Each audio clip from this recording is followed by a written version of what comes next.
আপনাকে যদি প্রশ্ন করা হয় বর্তমান বিশ্বের নিয়ন্ত্রণ কার হাতে, হয়তো চোখ বন্ধ করে আপনার উত্তর হবে পশ্চিমাদের হাতে, যাদের কাছে রয়েছে ট্রিলিয়ন ট্রিলিয়ন ডলার, প্রযুক্তি এবং উন্নত সামরিক শক্তি। তবে এমনটা ভেবে থাকলে আপনার ধারণা ভুল। প্রযুক্তি, ডলার আর সামরিক শক্তি থাকলেও পুরো বিশ্বের গতিপথ নিয়ন্ত্রণের চাবিকাঠি এখনো মুসলিমদের হাতেই। মানচিত্রের দিকে তাকালে দেখা যায় আন্তর্জাতিক বাণিজ্যের সবচেয়ে গুরুত্বপূর্ণ এবং সংবেদনশীল কৌশলগত বিন্দু বা মেরিটাইম চেকপয়েন্টগুলোর ভৌগোলিক অবস্থান মুসলিম প্রধান দেশগুলোর সীমান্তে।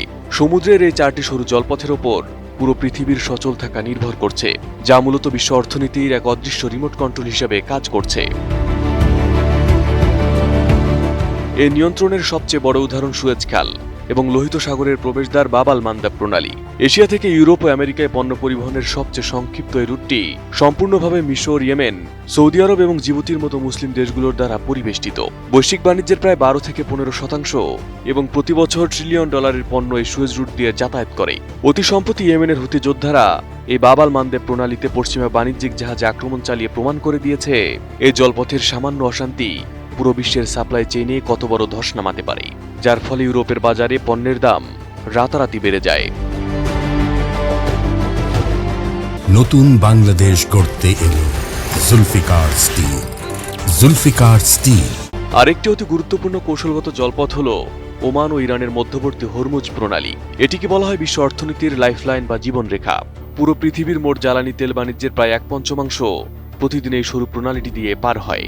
ইরান ও ওমানের জলসীমার উপর নির্ভরশীল এই রুটটি কোনো কারণে বন্ধ হলে পুরো বিশ্বের অর্থনীতি টালমাটাল হয়ে যায়।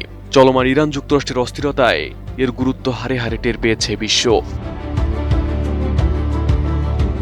একইভাবে ভূমধ্যসাগর ও আটলান্টিক মহাসাগরের সংযোগস্থল জিব্রাল্টার প্রণালীর একপাশে মরক্কো এবং এশিয়ার প্রবেশদ্বার মালাক্কা প্রণালীর একপাশে ইন্দোনেশিয়া ও মালয়েশিয়ার মতো বৃহত্তর মুসলিম রাষ্ট্রগুলোর অবস্থান।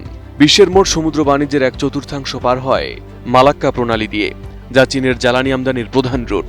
এই মেরিটাইম চেকপয়েন্টগুলোর নিয়ন্ত্রণ ভৌগোলিক কারণেই মুসলিম বিশ্বের হাতে থাকায় ওয়াশিংটন থেকে বেইজিং সব পরাশক্তি এই অঞ্চলের দেশগুলোর সাথে কৌশলগত সুসম্পর্ক বজায় রাখতে বাধ্য হয়।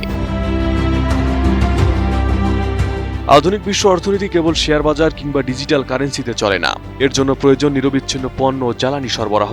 আর সেই সরবরাহের চাবিকাঠি বা গেটকিপার হিসেবে কাজ করছে মুসলিম বিশ্ব।